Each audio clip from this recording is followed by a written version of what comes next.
In this video, I want to show you how I like to make elements appear on screen. Rather than just magically appearing because I didn't put a fade or a transition or anything to make them come on screen, I'm going to show you how I do a conceal and reveal to make things appear as if out of nowhere. So the first thing to note is I have separated my subject, Steve, here into two different video lines. This is the main video line, where if I make him disappear, you're just going to see Steve, because this top one that I've separated is just Steve with the visual, or with the background removal effect on, okay? So I can actually go in there and show you, there's the background removal. If I get rid of that, it's a regular layer with him on it. But I do this for the effect so that I can put things between Steve's removed layer and his main layer. And then things can kind of whoosh behind him. So that's step number one, is adding the background removal effect, which you can of course find in the visual effects at the very top. B for background starts right at the top. I just took a couple of royalty-free graphics that I'm going to be using here, because we're talking about hospitals and clinics in this video. I know I want the graphics to kind of end over here-ish, but you see why I've removed the background. It kind of has a nice effect to have it appear as if from behind him. I'm going to have this one, and I do want the sizes to be different. Their doors should be about the same size, so yeah, that looks about good. And this one doesn't need to overlap with his shoulder because it's so much smaller. Alright, shows the size difference. I like that. Maybe. Oop. The only problem is because he's on the top layer, if I click on the canvas, it's going to grab him first. And sometimes, just to work, I will mute that layer, turn in the eyeball, clicking the eyeball to turn that layer off. That can be helpful. Now, what I want them to do is I want them to slide on, so I'm going to grab a behavior. I know I want the sliding behavior, which was already highlighted because I've been using it a lot.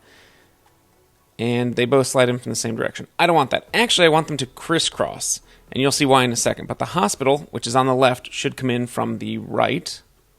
So over here in the behavior properties, I changed the direction to right. And I think the clinic was already coming in from the left. Yes, so that's what I want. So you'll see when I don't do anything, they kind of crisscross behind him, which I don't want. That's not my goal, but that's where we're starting. The way I like to work is, because I'm going to do some animating on these, I'm going to put them in their own group. I know I'm not scaling them up any larger at this point, so if you put something in a group, that is now the 100% scale. So if you plan on making it larger, grouping's not the best idea.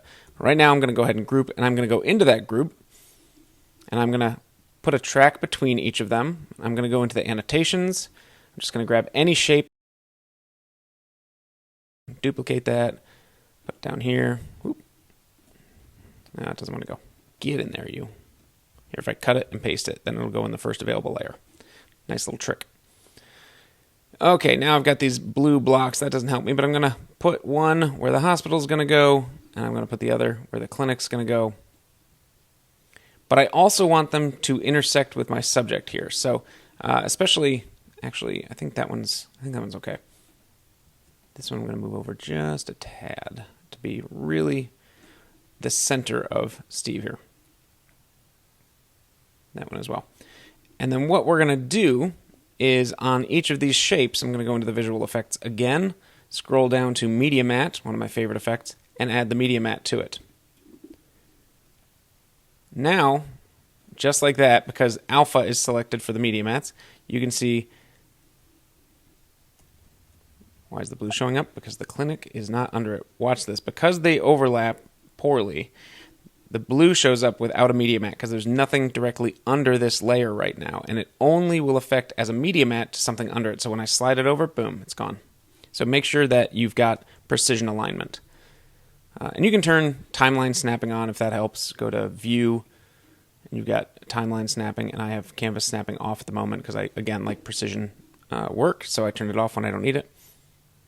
Now, one other thing that's happening that I noticed, and it might take a keen eye, maybe you saw it too, is as they come in, the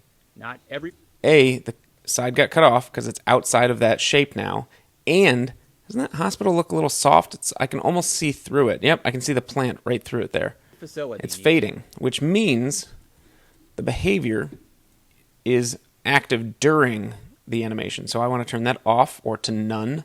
I think it says something different on Windows, but you can call me out if I'm wrong on that. And then out, I'm going to have them slide. Let's see, the clinic, I'm going to have these different.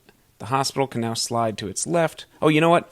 I'm not even going to have them slide out. I'm going to have them cut because it's going to be such a fast transition from this to the next clip. But you could change the behaviors Actually, I should change the behaviors to not do anything. Otherwise, they'll try to slide out sooner than I'm ready for them. So I'm going to change out to none as well. And now, at the end of the day, oops, I forgot to change that. So you can either just shift this over to reveal it, and then just make sure the hospital isn't showing up sooner than you want it to. Yeah, that looks good. Okay, see, they both come out as if from behind him now, because they're only being revealed when they appear within the media mat or the shape that the media mat is affecting. So you can see the outline of my blue rectangle and the hospital's within it, so it gets revealed. Now the inverse of this can be true, right? So if I was to take this shape and go to its properties and do alpha invert, the hospital disappears, but it's there when it's sliding in because it's outside of the shape. So obviously in this particular instance, that's not what I would want, but if you want to make something go disappear, you could do that too. So all sorts of ways to play with media mats. at the end of the day, Be intentional. Make sure that you have placed it where you want it to go. Make sure that you've revealed it the way you want to reveal it, and have fun with some effects. Don't go crazy, and be consistent. If you're going to use a sliding behavior, use it throughout, or use a zoom and a slide. But pick a couple that you're consistently using. If you throw every behavior and every transition at your video, it's gonna look a little bit like you don't know what you're doing. So give it a little intent, give it a little reason, and have fun. Thanks.